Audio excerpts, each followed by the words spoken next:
शुरुआत करते हैं झारखंड और देश की बड़ी खबरों के साथ।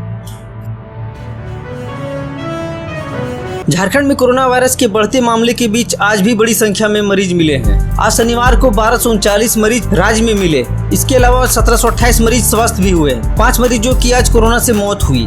इधर आज रिम्स अस्पताल में मिले रिपोर्ट के अनुसार 1183 सैंपल की जांच की गई, जिसमें 1100 सैंपल नेगेटिव और 76 पॉजिटिव मामले मिले। इसमें से 22 रिम्स से, रांची से 2, गुमला से 42 और बोकारो से 10 पॉजिटिव मरीज शामिल हैं।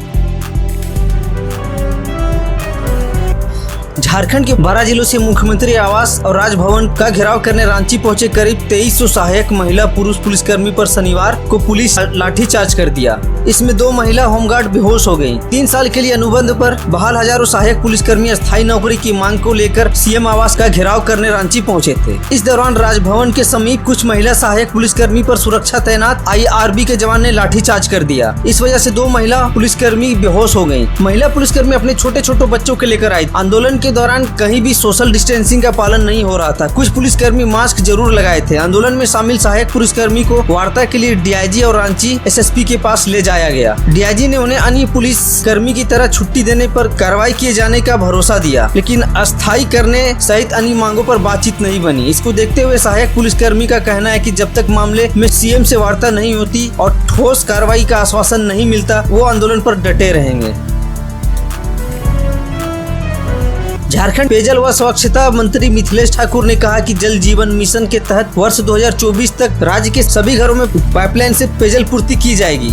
शनिवार को पत्रकार के साथ बातचीत में मंत्री ने बताया कि लोगों को स्वच्छ जल उपलब्ध कराना हमारा लक्ष्य है। हर पंचायत में 5 नए चापाकल लगाने की योजना है। इस साल के अंत तक पूरे राज्य में एक साथ शुरू की जाएगी।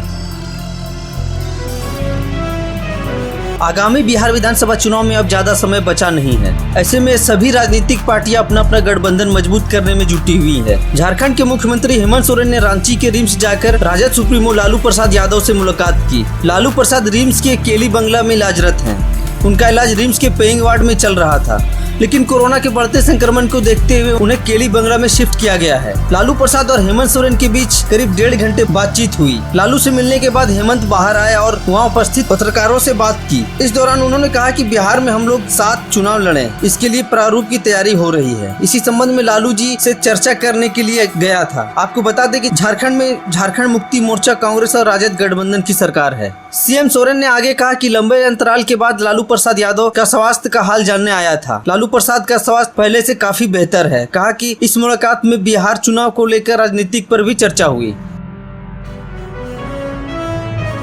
झारखंड सरकार 2 लाख तक का कृषि कर्ज करेगी माफ। 2 दिवसीय दौरे पर बेरमो आए वित्त मंत्री डॉक्टर रामेश्वर उरांव ने ऐलान किया कि राज्य के किसानों का 2 लाख तक का कृषि कर्ज माफ किया जाएगा। किसी का 25,000 है तो किसी का 60,000 रुपये है। ऐसे में हिसाब बैठाया जा रहा है। किसानों के आंकड़े तैयार होते ही कर्ज माफी की घोषणा कर दी जाएगी। इसके लिए हमारे पास पैसे का जुगाड़ हो गया है।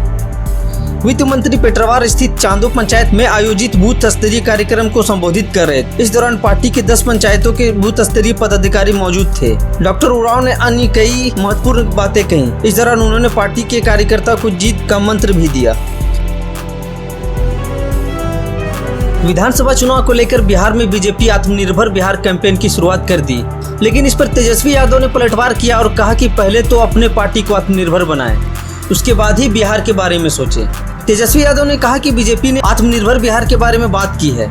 वो कितना हास्यास्पद कैंपेन है। मैं इनको सलाह देना चाहूंगा कि बिहार में बीजेपी तो पहले आत्मनिर्भर हो जाए। 24 साल से उधार के चेहरे पर निर्भर है। वो चेहरा जिसने 2013 में बीजेपी के साथ विश्वासघात कर जनादेश का अपमान किया। तेजस्वी यादव ने आगे कहा, बिहार में 15 वर्ष शासन करने के बाद इन लोगों को दिव्य ज्ञान प्राप्त हुआ है कि बिहार को आत्मनिर्भर बनाना है। ऊपर से नीचे दिल्ली से पटना तक इनकी सरकार है, क्यों नहीं आत्मनिर्भर बना पाया? पहले पटना यूनिवर्सिटी को केंद्रीय यूनिवर्सिटी का दर्जा देकर आत्मनिर्भर बना दीजिए। जैसे विगत 2014 चुनाव में इन्होंने वादा किया था कि हमारी सरकार आने के बाद बिहार को विशेष राज्य का दर्जा देंगे, और 2015 चुनाव में वादा किया था कि हमारी सरकार आने पर फ्री स्कूटी और 2 साल तक पेट्रोल भी देंगे, लेकिन कुछ नहीं दिया। ऐसे में बिहार को आत्मनिर्भर बनाएंगे? बिहार बेवकूफ नहीं है। पिछले कुछ समय से लगातार जनता दल यूनाइटेड और बिहार के मुख्यमंत्री नीतीश कुमार पर हमलावर रहे लोक जनशक्ति पार्टी के राष्ट्रीय अध्यक्ष चिराग पासवान के तेवर नरम पड़ गए हैं। चिराग ने शनिवार को कहा कि जेडीयू और नीतीश कुमार से मेरा कोई मतभेद नहीं है। मैंने जो भी मुद्दे उठाए वो एक जनप्रतिनिधि होने के नाते अपने सीएम के संज्ञान में लाने के लिए उठाए हैं। साथ ही साथ चिराग ने यह भी कहा कि सीट शेयरिंग को लेकर एलजेपी किसी के साथ बातचीत नहीं हुई है। शनिवार को चिराग पासवान ने साफ तौर पर कहा कि किसी को टेंशन नहीं दे रहा हूँ, लोग क्या टेंशन ले रहे हैं ये मेरे समझ से परे है। चिराग ने कहा कि मैंने हाल ही में पूरे बिहार का भ्रमण किया है, मुझे जो समस्याएं दिखी उन्हीं को मैंने सीएम के सामने रखा। नीतीश कुमार बिहार के सीएम है, मैं यहाँ का समस्या उन्हीं के सामने रखूंगा, न कि किसी और के। झारखंड के मुख्यमंत्री हेमंत सोरेन चारा घोटाला में सजा याफ्ता लालू प्रसाद से मुलाकात की, लेकिन इस मुलाकात पर जेडीयू नेता और मंत्री नीरज कुमार ने हेमंत पर पलटवार किया। नीरज ने कहा कि इस मुलाकात से लोकतंत्र शर्मसार हुआ है। भ्रष्टाचार के महामंडलेश्वर सजा याफ्ता लालू प्रसाद के दरबार में मत्था टेकने झारखंड सरकार के मुखिया हेमंत सोरेन पहुंचे। नीरज ने कहा कि हेमंत सोरेन यही फरियाद कर रहे होंगे, मुद्दत हुई दर्श को तेरे दर्शन को आया हूँ, अब पर्दा उठा दो, जलवा दिखा दो, विनती तुम्हें सुनाने आया हूँ तेरे दर पे।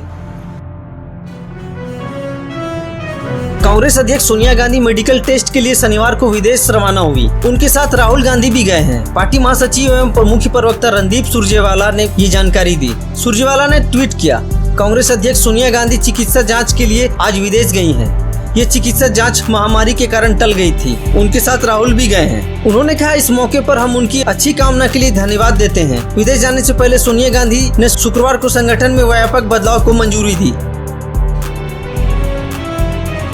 महाराष्ट्र के मुख्यमंत्री उद्धव ठाकरे को धमकी देने वाला व्यक्ति को साहिबगंज पुलिस ने पूर्णिया से गिरफ्तार किया है। गिरफ्तार आरोपी ने यहां के एक नेता व व्यवसायी को भी दिल्ली क्राइम ब्रांच का आईजी बताकर आय से अधिक संपत्ति मामले में धमकी दी थी। पुलिस ने आरोपी कृष्ण कुमार सिंह उर्फ सिद्धनाथ सिंह के पास से 9 कीमती स्मार्टफोन, कई सिम, आधार कार्ड, HDFC बैंक का खाता व डेबिट कार्ड बरामद किया है। SP अनुरंजन किस्पोटा ने शनिवार को बताया कि गिरफ्तार आरोपी उत्तर प्रदेश के बलिया जिले करन छपरा गाँव का निवासी है। SP ने बताया कि महाराष्ट्र सीएम को मोबाइल से धमकी देने की सूचना मुंबई के वरीय अधिकारी ने दी थी। जब इस नंबर पर CDR खंगाला गया, इस मोबाइल पर बड़हड़वा की 2 लोगों से बातचीत का पता चला। आरोपी ने बताया कि उसने सुशांत सिंह राजपूत केस की जानकारी लेने के लिए दिल्ली क्राइम ब्रांच का IG बनकर महाराष्ट्र सीएम को फोन किया था।